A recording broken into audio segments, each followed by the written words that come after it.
Everyone is fighting offshore drilling in the Atlantic other than the oil industry. It's the local residents, the fishing industry, small businesses. They're all opposed to this activity. My name is Sierra Weaver, and I'm the head of the Southern Environmental Law Center's initiative to stop offshore drilling in the Atlantic. I grew up in a little tiny town in the California desert. Think 120 degrees in the summertime. And my father had a very specific theory on family vacations. The idea was you get in the car and you drive until you're able to roll the window down and turn off the air conditioning. So what that meant for us is we always ended up at the beach. When I was in high school, my father became ill and was eventually diagnosed with chemical poisoning. What his doctor said is, there's no way we can get these chemicals out of your system. But what we can do to lessen the harm is get you to a place with no industry and no agriculture. For my family, that was simple. You go to the beach. We knew that this was a place where you could go, you could get away from pollution, all of the things that made him so sick. And he could actually live a life that inspired him and that he enjoyed there. Shortly after they made that move, they discovered that this area, their paradise, was also under threat from offshore drilling. I had to fight back. I went to law school to be an environmental lawyer. I went to law school to make sure that people did not end up like my father, that I could save them from those environmental harms. It is not just a job. It is not just punching the clock and getting the work done. I am driven to go above and beyond. The offshore drilling campaign is unlike anything I've ever worked on. This was a project that when we started, folks did not think we could win.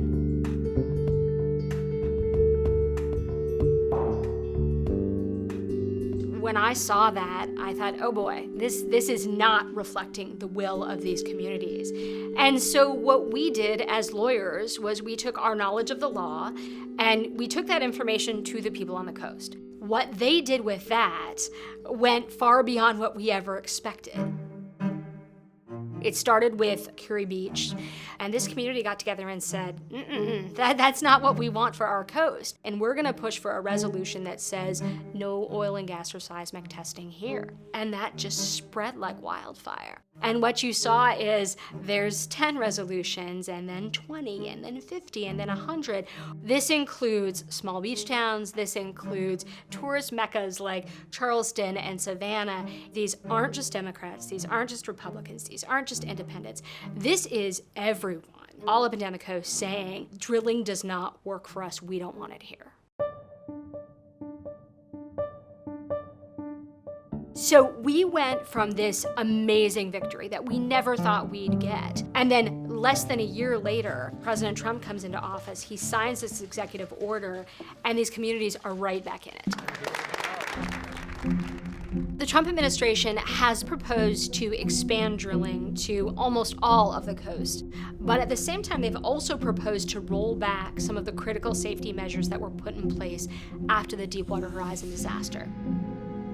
When I first saw the news, I was sick. I was just thinking, this is going to be worse than we think it is. And it ended up resulting in the largest environmental disaster in U.S. history. It spewed oil into the Gulf of Mexico unchecked for nearly 3 months straight. 10 years later, we're still seeing the effects of this oil on the marine environment. The very few lessons that they learned from that disaster, they have decided to unlearn. They have decided to roll back the very things that are intended, and in fact that they rely on to say that drilling is going to be safer. These communities continue to wait. We know the Trump administration has said they want to drill off our coast. We know they are pursuing seismic blasting. We know they are rolling back safety regulations. These communities know what's at stake. They know that once the oil industry gets in, they're probably not going to get it out. And they know that once it gets in, the spills are going to start, whether they're small or they're big. They know their coast is at risk. The type of work we are doing at SELC is the type of work that I set out to do. We are protecting the air that people breathe, the water that they drink, and the places that inspire them. This is exactly the type of work that people like my father and people everywhere need to protect their communities.